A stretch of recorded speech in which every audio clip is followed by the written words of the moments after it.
7 جگہ بسم اللہ مت پڑھنا ورنہ انسان کافر ہو جاتا ہے، خبردار۔ بسم اللہ الرحمن الرحیم۔ قرآن مقدس اللہ کی عظیم کتاب ہے، یہ برکت والی کتاب ہے، اس کی آیتیں مومنوں کے لیے شفا ہیں، اس کے ایک ایک حرف میں 10 نیکیاں اللہ نے مقرر فرمائی ہیں۔ قرآن مقدس دنیا اور آخرت کی پریشانیوں کا علاج ہے، قرآن مقدس رحمتوں کا خزانہ ہے، لیکن اس عظیم رحمت والے خزانے سے مالا مال ہونا ہو تو پہلے سچے دل سے بسم اللہ الرحمن الرحیم پڑھو، پھر اس خزانے کو کھولو اور زیادہ سے زیادہ اللہ کی رحمتوں کو حاصل کرو۔ جب قرآن مقدس جیسی عظیم کتاب بغیر بسم اللہ الرحمن الرحیم کی نہیں کھلتی تو دوسرے جائز کام کی برکتیں بغیر بسم اللہ الرحمن الرحیم کی کیسے حاصل ہو سکتی ہیں؟ حضرت عثمان بن عفان رضی اللہ تعالی عنہ نے رسول اللہ صلی اللہ علیہ وسلم سے بسم اللہ کی نسبت سوال کیا۔ آپ صلی اللہ علیہ وسلم نے فرمایا یہ اللہ تعالیٰ کا نام ہے، اللہ تعالیٰ کے بڑے ناموں اور اس میں اس قدر نزدیکی ہے جیسے آنکھ کی سیاہی اور سفیدی میں۔ جابر رضی اللہ تعالی عنہ فرماتے ہیں جب یہ آیت بسم اللہ الرحمن الرحیم اتری، بادل مشرق کی طرف چھٹ گئے،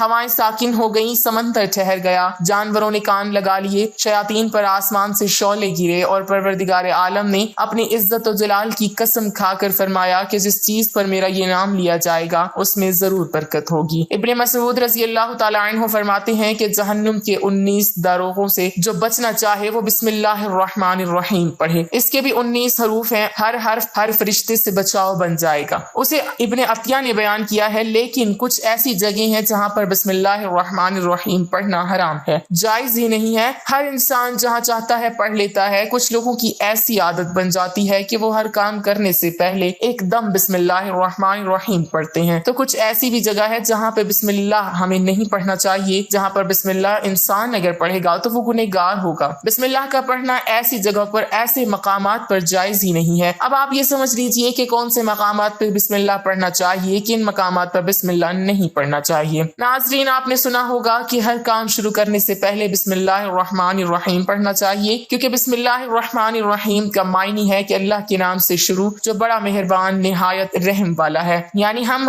کام کو جو شروع کر رہے ہیں وہ اللہ کے نام سے شروع کر رہے ہیں تاکہ اللہ تعالی ہماری اس کام میں برکت عطا فرما دے۔ اور بسم اللہ پڑھنے کے فائدے بھی بہت زیادہ ہوتے ہیں کہ اگر کوئی انسان کسی کام کو پڑھ کے کرتا ہے تو اللہ تبارک و تعالی اس کے اس کام میں برکت عطا فرماتا ہے، اور یہ سنت بھی ہے۔ حضور صلی اللہ علیہ وسلم نے بہت سارے مقامات پر ہمیں بسم اللہ الرحمن الرحیم پڑھنے کی تاکید فرمائی ہے، اور حضور صلی اللہ علیہ وسلم نے بسم اللہ الرحمن الرحیم پڑھنے کا حکم دیا ہے۔ اب اگر آپ کوئی بھی نیک کام شروع کر رہے ہیں، اس نیک کام شروع کرنے سے پہلے بسم اللہ الرحمن الرحیم اگر آپ پڑھ لیں گے تو آپ کی سنت بھی ادا ہو جائے گی اور اس پہ آپ کو ثواب بھی ملے گا اور اس کی برکتیں بھی آپ کو ملیں گی۔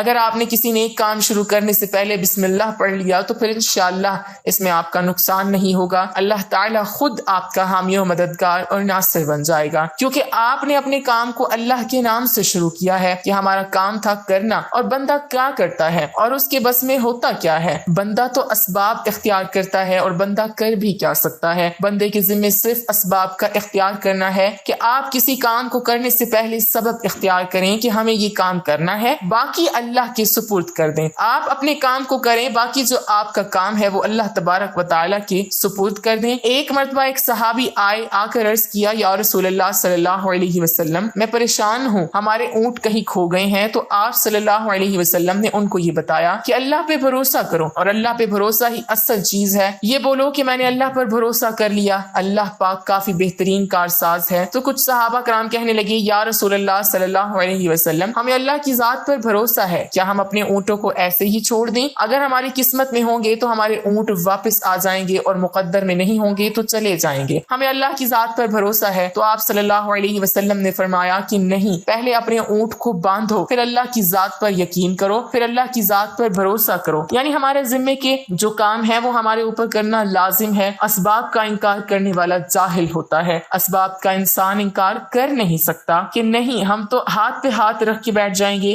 اب اللہ کھلائے گا کیونکہ وہ رزاق ہے، وہ ہمیں کھلائے۔ لیکن آپ اپنی محنت کیجئے، آپ اسباب اختیار کیجئے، پھر اللہ کی ذات پر چھوڑ دو۔ آپ پہلے جاؤ مزدوری پر، آپ کام پر جاؤ، آپ کاروبار کرو، پھر اللہ کی ذات پر چھوڑ دو کہ اے پروردگار عالم اب ہمارا جو کام تھا ہم نے کر لیا، آگے تیری رضا ہے اور تیری رحمت کے ہم امیدوار ہیں۔ صرف ہمارے کمانے سے رزق تھوڑی ملتا ہے، آپ نے کمایا بس کما کے لے آئے۔ اس کے علاوہ آپ غور کیجئے کہ دانے کو زمین سے نکال نکالا کس نے, اس کے بعد پھر اس کو گیہوں کی شکل میں, پھر وہ آٹے کی شکل میں بنا, پھر وہ روٹی بنتی ہے. ہم سمجھ رہے ہیں کہ یہ ہماری محنت سے ہو رہا ہے. ہم نے روٹی بنائی, روٹی بنا کے وہ گوشت یا سالن یا سبزی ہمارے سامنے آئی, اس کے بعد ہم نے جیسے اس کو بسم اللہ الرحمن الرحیم پڑھ کے کھایا, تو اب ہمارے حلق پر ایک فرشتہ بیٹھا ہوا ہے. وہ فرشتہ اب اللہ سے اجازت مانگ رہا ہے. حلق میں ہماری دو نالیاں ہوتی ہیں. ایک نالی ہوتی ہے جو سانس کی ہوتی ہے, ایک نالی وہ ہوتی ہے جس سے رزق اندر جاتا ہے, کھانا اندر جاتا ہے. تو یہ دو نالی بالکل برابر ہوتی ہیں اور دونوں کا ایک ہی چھید ہوتا ہے, لیکن پھر وہ اندر جا کر الگ ہو جاتی ہیں. اب آپ یہ سوچ کر دیکھیے کہ فرشتہ یہاں پر بیٹھ کر اللہ سے پوچھتا ہے ہمارے ہر لقمے پہ کہ مولا اس لقمے کو زندگی کا سبب بناؤں یا موت کا باعث بنا دوں. اب اللہ تعالیٰ کی اگر مرضی ہوتی ہے تو وہ لقمہ زندگی کا سبب بن جاتا ہے, اور اگر اللہ کی مرضی نہیں ہوتی تو وہ لقمہ موت بن جاتا ہے. یعنی اگر وہ لقمہ بجائے خوراک والی نالی میں جانے کے اگر وہ سانس کی نالی میں چلا جائے تو پھر انسان ختم ہو جائے گا. تو آپ دیکھیں ہم نے اتنے سارے کام کیے, لیکن فرشتہ یہاں پر بیٹھا ہوا ہے کہ اس نوالے کو, اس لقمے کو کہاں لے جانا ہے. تو یہ آپ نے اسباب اختیار کیے, یعنی اس کو اسباب اختیار کرنا کہتے ہیں, اور اللہ تبارک و تعالیٰ پر چھوڑ دیا. تو نیک کام ہم شروع کر رہے ہیں, کھانا کھا رہے ہیں تو ہمیں بسم اللہ پڑھنے کی تاکید کی گئی ہے. لیکن بہت سارے لوگ ایسے ہوتے ہیں کہ کچھ حرام کام کرتے ہیں, جیسے مثال کے طور پہ اگر کوئی انسان جوا کھیل رہا تو اس میں بسم اللہ کا پڑھنا حرام ہے کہ اللہ کے نام سے شروع. اللہ نے کب کہا تھا کہ آپ جوا کھیلو جا کر, اللہ نے کب کہا تھا کہ آپ شراب بیچو جا کر, اللہ نے کب کہا تھا کہ آپ جھوٹ فریب مکر کرو جا کر, اللہ نے تو کہا ہی نہیں. ایک شخص نے بڑی عالیشان منزل بنوائی اور اس پر لکھا ھذا من فضل ربی, اور شیطان نیچے بیٹھا رو رہا ہے. تو لوگوں نے پوچھا تو کیوں رو رہا ہے, تو اس نے کہا کہ دیکھو میں نے اس سے جھوٹ بلایا, فراڈ کروایا, ہم نے اس کی بلڈنگ فراڈ کر کے بنوا دی, اور یہ لکھ رہا ہے ھذا من فضل ربی, یہ میرے رب کا فضل ہے.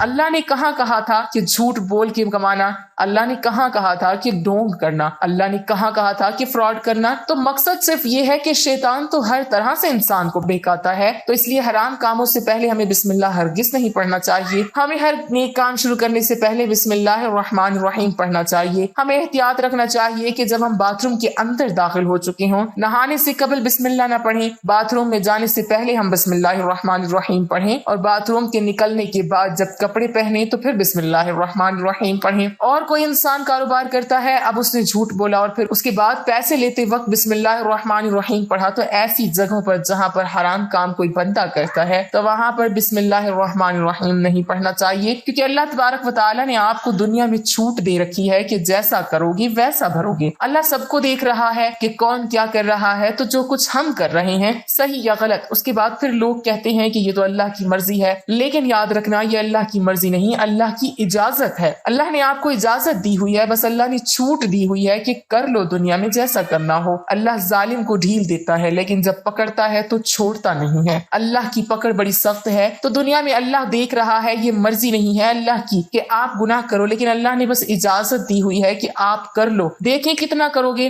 ایک دن آؤ گے میرے پاس, جب آؤ گے تب ہم فیصلہ کریں گے, مالک یوم الدین, انصاف کے دن کا حاکم. تو اللہ کی ربیت سمجھیے, اور ہمیں یہ سمجھنا چاہیے کہ کون سے کام ہمیں کب کرنا چاہیے کب نہیں کرنا چاہیے. جو سنت رسول صلی اللہ علیہ وسلم پر ہم عمل کریں گے تو اللہ تعالی ہمیں کامیاب کر دے گا, دنیا میں بھی اور آخرت میں بھی انشاءاللہ تعالی. اللہ پاک ہمیں بہتر عمل کرنے کی توفیق عطا فرمائے اور ہمارا خاتمہ ایمان پر فرمائے, آمین. ناظرین کمنٹ باکس میں اللہ تعالیٰ کے 99 ناموں میں سے ایک نام ضرور ٹائپ کریں.